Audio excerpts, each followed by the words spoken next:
A very good morning to all our Sports Today family members. We are now looking at day two of the second of the third test match between England and India at Lord's. Now, one of the publications, Times of India, titled it Bass Ball. No, Bass Wall, because Joe Root put on a brilliant performance yesterday and he is on the cusp of achieving something really special, as if he's not achieved something special already. If he scores a century today, then he would have equaled Steve Smith for the most hundreds scored against India. Now, Steve Smith has got 11 hundreds against India. Joe Root has 10. If he manages to get one more 100, then he would have equaled Steve Smith's tally of hundreds against India. Not just that. Steve Smith, if you look at Joe Root, he would have had his 8th 100 at Lord's, which is already a staggering number. Yesterday, he had gone past 3,000 runs against India. He's the only player in living history to have gone past 3,000 runs against India in test matches. Truly, truly remarkable, truly staggering in more ways than one. Now, when you look at the Indian bowling, you could say that for 49 overs, the three main quicks toiled away. Yes, Akashdeep struggled on at the Lord's wicket. Maybe it's not easy for a first-timer to do well at Lord's. Mohammad Siraj tried, but he wasn't utilized that much. Jasprit Bumrah has already bowled 18 overs. Now, how are you going to ensure that you manage his workload heading not into the third test, but also into the fourth test? Because Jasprit Bumrah has taken one wicket. He's bowled 18 overs. Are you going to see him bowl about 12, 13 overs more if England don't have a collapse? Because the most he's ever bowled, ever in his career, was 36 overs.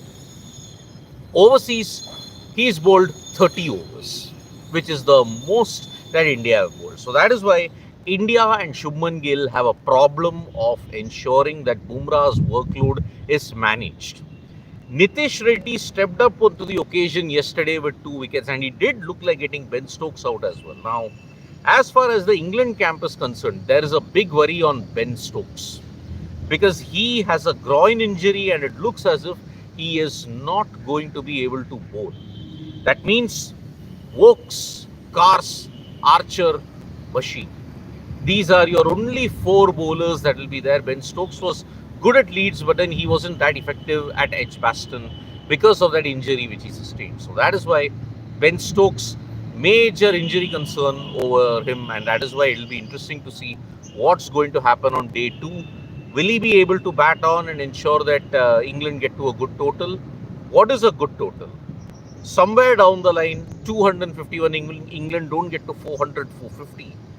Then I think it would have been a collapse because England really need big runs on this kind of up and down wicket. Already when you're seeing with the sun baking down, you are going to see uneven bounce throughout this test match. And as the game progresses, it might become difficult to bat. So that is why India's bowlers have an uphill task. They have to get at least 4 or 5 wickets before they even get to 300. If you restrict them to under 350, then I think you would have achieved your job. But apart from that, it looks very hard indeed. So India versus England, day 2, Root on the cusp of equaling Steve Smith's magnificent record. If he gets that, then already when you look at it, he's just less than 100 runs away from becoming the 3rd highest run getter in tests. By the time the series is over, he could be the 2nd highest run getter in tests, and then there is only Sachin Tendulkar that is ahead of him. Talking about Sachin Tendulkar, a portrait was unveiled of Sachin Tendulkar at Lord's, and he revealed that it was indeed a very emotional moment for him. It felt a moment of pride. Sachin never did well at Lord's, but to have his portrait there for all his contributions that he's done to cricket, it truly is a remarkable feat indeed. Now, as far as other sporting news is concerned, big day in Wimbledon today. Already we know the women's finalists, Iga Swiatek and Anna Asimonova from the US. Asimonova, remember, defeated number 1 seed Aryna Sabalenka. Sabalenka is out of the tournament, and that's why Asimonova versus Swiatek. That will be your major contest in the women's singles semi-final, which will happen on Saturday. But in the men's singles, Djokovic versus Sinner. This is massive. Djokovic has lost 4 consecutive games to Yannick Sinner, and that is why it is not going to be easy as to who is going to win this match as well. Sinner and Djokovic are both battling injuries, but as we all know, Sinner put on a great show against Shilton, won in 3 sets, but Djokovic won in 4 sets. Now he is going to be the one. He's had 2 tough encounters against Alex de Minaur and against the Italian player in the quarterfinals. So that's why it won't be easy. Who is the favorite to win the Djokovic versus Sinner match? You can write to us in the comments below, because one would feel that this is the last chance saloon for Novak Djokovic. If he doesn't win this, then I think his chances of a 25th Grand Slam are over. He's not winning a 25th Grand Slam. Other semi-final includes Carlos Alcaraz versus Taylor Fritz. That's going to be immensely important. So, are we looking at a Sinner versus Alcaraz final? Are we looking at a Djokovic versus Alcaraz final? Are we looking at a Sinner versus Fritz final? Or are we looking at a Djokovic versus Fritz final?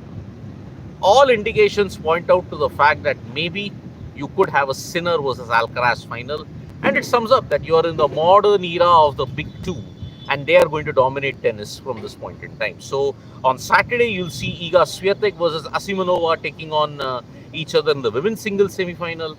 Then you are going to see Novak Djokovic versus Carlos Alcaraz versus Yannick Sinner in the first semi-final, followed by Carlos Alcaraz versus Taylor Fritz.